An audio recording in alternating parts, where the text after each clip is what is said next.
அடுத்ததாக அன்பிற்குரியவர்களே, இந்த ஜும்மாவுடைய நாளில் இன்னொரு சிறப்பை ரசூலுல்லாஹி ஸல்லல்லாஹு அலைஹி வஸல்லம் அவர்கள் சொன்னார்கள்.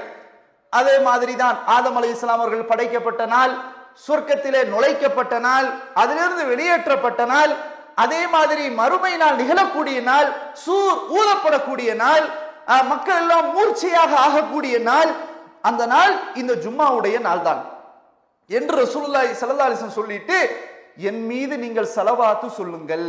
ரசூலுல்லாஹி ஸல்லல்லாஹு அலைஹி வஸல்லம் நீங்கள் என் மீது ஸலவாத்து சொல்லுங்கள், அந்த நாளில் என் மீது நீங்கள் ஸலவாத்து சொல்லுங்கள், அது என்னிடத்துல வந்து அடையும் என்று சொன்னார்கள்.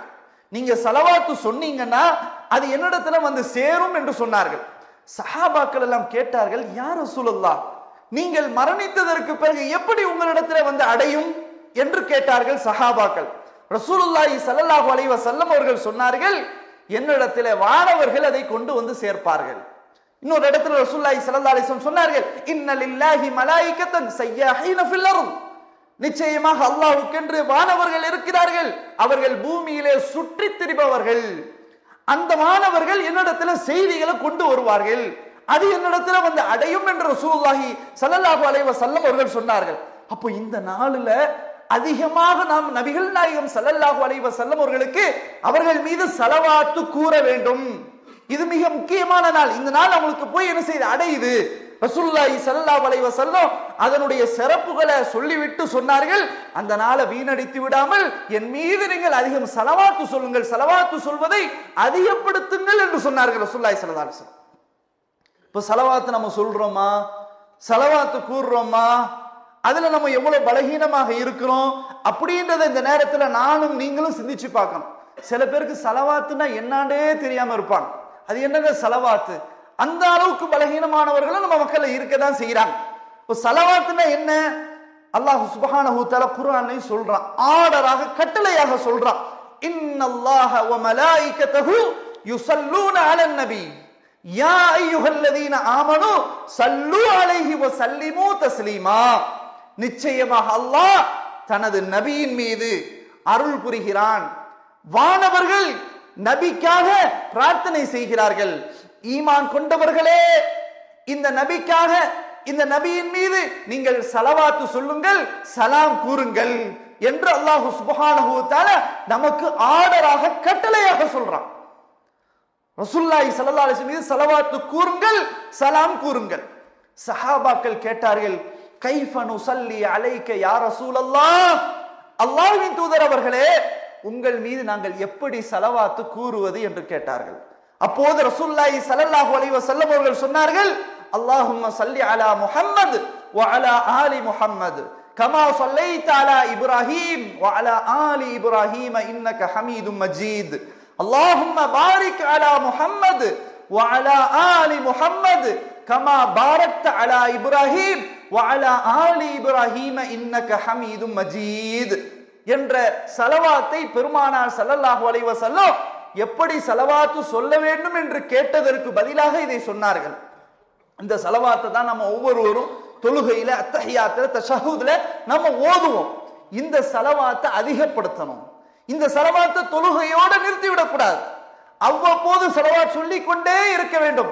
வெறுமனே அல்லாஹும்ம ஸல்லி அலா முஹம்மது என்று சொன்னாலும், ஸல்லல்லாஹு அலா முஹம்மது என்று சொன்னாலும், அல்லாஹும்ம ஸல்லி அலா சய்யிதினா முஹம்மது என்று சொன்னாலும் ஸலவாத்து தான். சிறப்பிற்குரிய ஸலவாத், ஏற்ற மிகுந்த ஸலவாத், ரசூலுல்லாஹி ஸல்லல்லாஹு அலைஹி வஸல்லம் அவர்கள் நேரடியாக கற்றுத்தந்த ஸலவாத், இந்த முழுமையான ஸலவாத். இந்த ஸலவாத்தை நாம் அதிகமாக சொல்லணும். இப்படி நாம இந்த நாளில் அதிகமாக சொல்றோமா சிந்திக்கணும். ரசூலுல்லாஹி ஸல்லல்லாஹு அலைஹி வஸல்லம் அவர்கள் சொன்னார்கள், மன் ஸல்லா அலைய வாஹிதத்தன் ஸல்லல்லாஹு பிஹா அஷ்ரா, எவர் ஒருவர் ஒரு தடவை என் மீது ஸலவாத்து கூறுகிறாரோ அல்லாஹ் அவருக்கு 10 தடவைகள் அருள் புரிகிறான் என்று ரசூலுல்லாஹி ஸல்லல்லாஹு அலைஹி வஸல்லம் சொன்னார். ஒரு தடவை ரசூலுல்லாஹ்வின் மீது நம்ம ஸலவாத்து சொன்னா அல்லாஹ் ஒரு தடவை அருள் புரிகிறது இல்ல, 2 தடவை நமக்கு அருள் புரிவது கிடையாது, 10 தடவைகள் அல்லாஹ் நமக்கு அருள் புரிகிறான் என்றால் எவ்வளவு பெரிய பாக்கியம். அப்ப இந்த ஸலவாத்தை நம்ம இந்த ஜும்மாவுடைய நாள், சிறப்பிற்குரிய நாள், இந்த வணக்கத்தை நம்ம செய்யறோமா இல்லையா என்பதை நாம் சுய பரிசோதனை செய்து பார்க்க கடமைப்பட்டிருக்கிறோம். அன்பிற்குரியவர்களே, எனவே ஸலவாத் என்பது மிக முக்கியமானது.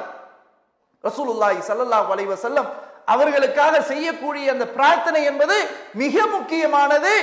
அது எந்நேரமும் செய்யலாம், குறிப்பாக ஜும்மாவுடைய நாளில் செய்வது என்பது மிகவும் சிறப்பு வாய்ந்தது என்பதை நாம புரிந்து கொள்ளணும். அதனால் ரசூலுல்லாஹி ஸல்லல்லாஹு அலைஹி வஸல்லம் அவர்கள் மீது மஹப்பத் இருக்குமேயானால், உண்மையான அன்பும் நேசமும் இருக்குமேயானால், உண்மையாகவே குர்ஆனையும் சுன்னாவையும் பின்பற்றுகிறோம் என்று சொல்வதிலே உண்மையாளர்களாக இருப்போமேயானால், இந்த ஜும்மாவுடைய நாள் அதிகமாக ரசூலுல்லாஹி ஸல்லல்லாஹு அலைஹி வஸல்லம் மீது ஸலவாத்து கூறணும். இந்த நிலையில் நாம் மாறணும். அன்பிற்குரியவர்களே, இப்படியே இந்த நாளில் துஆ செய்யக்கூடிய, ஸலவாத் ரசூலுல்லாஹி ஸல்லல்லாஹு அலைஹி வஸல்லம் அவர்கள் மீது கூறக்கூடிய, இப்படியே வணக்கங்களை செய்யக்கூடிய ஒரு நிலையிலேயே இந்த நாளை நாம் கழிக்கணும். எனவே இந்த நாள் மற்ற நாள் மாதிரி கிடையாது. இந்த நாள் மற்ற நாட்களை போன்று கிடையாது. இது மிக முக்கியமான நாள், சிறப்பு வாய்ந்த நாள். நமக்காக அல்லாஹ் ரப்புல் ஆலமீன் நேர்வழியாக இதை காட்டி தந்த மிக முக்கியமான நாள். இந்த நாளை வீணடித்து விடக்கூடாது. யூதர்கள், கிறிஸ்தவர்கள் அவர்கள் தங்களுடைய நாட்களை இப்படித்தான் வீணடித்தார்கள், நேரங்களை வீணடித்தார்கள். அதற்காகவே இந்த சமுதாயத்திற்கு அல்லாஹ் பல்வேறு விதமான சோதனைகளை கொடுத்தான். அதையும் நாம் நினைத்து பார்க்க வேண்டும். ஆக அன்பிற்குரியவர்களே, ஜும்மாவுடைய நாளில் மிக முக்கியமான ஒரு நாள். இந்த நாளில் அமல்களை, இபாதத்துகளை, வணக்க வழிபாடுகளை செய்வதில் நாம் அதிகம் ஆசைப்பட்டு நடைமுறைப்படுத்த வேண்டும். குர்ஆன் அதிகமாக ஓதணும், சூரத்துல் கஹ்ஃப ஓதணும். இந்த நேரத்தில் சூரத்துல் கஹ்ஃப நிச்சயமாக ஓதணும், குர்ஆனை படிக்கணும், திக்ர்களை செய்யணும். சும்மா நேரங்களை கடத்தி விடக் கூடாது. ஏன்? இது சிறப்புக்குரிய நாள். இந்த நாளில் உண்மையிலேயே அல்லாஹ்வுடைய அந்த அஜல் காலம் வந்துவிட்டால் நாமும் மரணித்து போய் உலகமும் அழிந்து விடக்கூடிய ஒரு நாளாகவும் இருக்கலாம். அல்லாஹ்வுக்கு தான் வெளிச்சம். எனவே அந்த அடிப்படையில் மறுமை நாளாக ஆகிவிடுமோ என்ற அச்சம் ஒவ்வொரு வாரமும் நமக்கு இருக்கணும். அந்த வாரம் வரும்போது, வியாழக்கிழமை என்ற அந்த நாள் வரும்போதே, நாளைக்கு நம்ம உஷாரா இருக்கணும், நாளைக்கு நம்ம வணக்க வழிபாடுகளில் ஈடுபடணும், அரட்டை ரங்கத்தில் ஈடுபடக்கூடாது, தூக்கத்தில் அதிகமான நேரங்களை கடத்தி விடக்கூடாது. நாளைக்கு மறுமை நாளை நினைவூட்டக்கூடிய மிக முக்கியமான நாள் என்பதை கவனத்தில் கொள்ளணும். அன்பிற்குரியவர்களே, ரசூலுல்லாஹி ஸல்லல்லாஹு அலைஹி வஸல்லம் ஜும்மாவுடைய நாள் ஆரம்பத்தில் ஃபஜ்ர் தொழுகையில் என்ன சூரா ஓதுவாங்க? சூரத்து சஜதா ஓதுவாங்க, சூரத்து தஹர் ஓதுவாங்க. காலையில ஃபஜ்ர்லயே ரசூலுல்லாஹி ஸல்லல்லாஹு அலைஹி வஸல்லம் சஜதா சூராவையும் தஹரையும் வழக்கமாக ஓதுவார்கள். அந்த சூறாவுல இந்த ரெண்டு சூறாக்களை எதை பற்றி சொல்லப்படுது? மறுமை நாளுடைய நிகழ்வுகளை தான் சொல்லப்படுது. நீங்க நல்லா படிங்க. சூரத்து சஜதாவையும் சூரத்து தஹர், சூரத்துல் இன்சான் என்று சொல்லக்கூடிய சூரத்து தஹர், ஹல்லதா அலல் இன்சான் என்று வரக்கூடிய அந்த அத்தியாயத்தையும், அலிஃப் லாம் மீம் தன்சீலுல் கிதாபி லா ரைப ஃபீஹி மிர் ரப்பில் ஆலமீன் என்று சொல்லக்கூடிய சஜதா என்ற அத்தியாயத்தையும் படித்து பாருங்கள். முழுக்க முழுக்க மறுமை சிந்தனைகள் தான், மறுமையினுடைய நிகழ்வுகள் தான், மறுமையில் நடக்கக்கூடிய சம்பவங்களை தான் அல்லாஹ் சுப்ஹானஹு வ தஆலா அங்க சொல்றான். இத ரசூலுல்லாஹி ஸல்லல்லாஹு அலைஹி வஸல்லம் ஒவ்வொரு வாரமும் ஃபஜ்ர்ல, ஜும்மாவுடைய நாள்ல சஹாபாக்களுக்கு இதை ஊட்டி ஊட்டி நினைவூட்டி கொண்டு மறுமையினுடைய அச்சங்களை எடுத்து சொல்லி அவர்களை பக்குவப்படுத்தினாங்க. அதை ஓதும் போதே, நாம இமாமுக்கு பின்னாடி ஓதும் போதே அதனுடைய பொருள் தெரியணும். குறிப்பிட்ட சில சூறாக்களுடைய பொருள்களை நம்ம அறிந்து கொள்ளணும். எத்தனையோ விஷயங்களை படிக்கிறோம், எத்தனையோ விஷயங்களை மனப்பாடம் பண்றோம், ஆனா குர்ஆனுடைய விஷயத்துல பின்தங்கி இருக்கிறோம். எத்தனையோ முஸ்லிம்களுக்கு அடிப்படை சூரத்துல் ஃபாத்திஹா கூட ஓத தெரியாம எத்தனையோ மக்கள் இருக்கிறாங்க. சுப்ஹானல்லாஹ், எவ்வளவு பெரிய ஒரு வருத்தத்திற்குரிய விஷயம் தெரியுமா? சூரத்துல் ஃபாத்திஹா ஓதலன்னு சொன்னா தொழுகையே கூடாது. அவ்வளவு மிக முக்கியத்துவம் வாய்ந்த ஒரு சூரா. இந்த சூறாவை கூட சரியான உச்சரிப்போட ஓத தெரியாதவங்க எத்தனையோ பேர் இருக்கிறாங்க. சரி, அது மாதிரி ஓத தெரிந்து சில நிறைய மக்கள் பார்க்கிறோம், பொருள் தெரியாம இருக்கிறார். அல்ஹம்துலில்லாஹி ரப்பில் ஆலமீன் என்ன பொருள்னு விளங்கல. அன்பிற்குரியவர்களே, இன்றைக்கு மொழிபெயர்ப்புகள் எந்த மொழியில உங்களுக்கு வேணும்?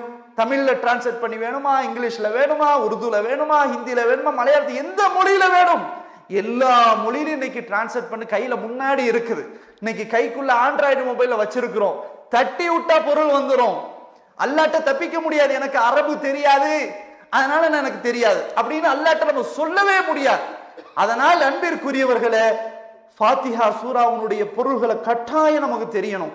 தெரிஞ்சாதான் நம்ம தொழுகையில ஒரு ஈர்ப்பு இருக்கும், தொழுகையில ஒரு கவனம் இருக்கும், ஷைத்தானுடைய சிந்தனைக்கு நம்ம ஆளாக மாட்டோம், வேற திசைக்கு நம்ம திரும்ப மாட்டோம், அல்லாஹ்வுடைய பயம் வரும்.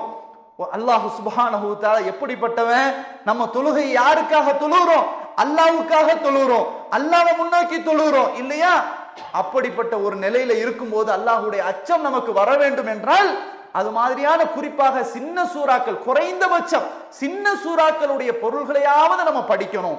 படித்து அதை உணர்ந்து நம்ம தொழணும். அப்படி தொழுதால் அந்த தொழுகை உயிரோட்டம் உள்ள தொழுகையாக இருக்கும். எனவே தான் இந்த வெள்ளிக்கிழமை அன்று ஃபஜ்ர் தொழுகையில ரசூலுல்லாஹி ஸல்லல்லாஹு அலைஹி வஸல்லம் தொடர்ச்சியாக ஓதிய 2 சூறாக்கள் சூரத்து சஜதா, சூரத்து தஹர். இது 2 சூறாமே முழுக்க முழுக்க மறுமை சார்ந்த விஷயங்கள், சுவர்க்கத்தை பற்றியுள்ள விஷயங்கள், நரகத்தை பற்றியுள்ள விஷயங்கள் அவ்வளவு அழகாக சொல்லப்படுகின்றன. எனவே இதை நாம் படிக்க வேண்டும், பொருளை உணர வேண்டும். இந்த நாளினுடைய சிறப்பை நாம் உணர்ந்து நம்முடைய வாழ்க்கையில் மாற்றங்களை கொண்டு வர வேண்டும். அல்லாஹ் சுப்ஹானஹு வ தஆலா அப்படிப்பட்ட ஒரு நிலை எனக்கும் உங்களுக்கும் நம் சமுதாய மக்களுக்கும் ஆக்கி தந்த அருள் புரிவானாக என்று கூறி முதலாவது குத்பாவை நிறைவு செய்து கொள்கிறேன்.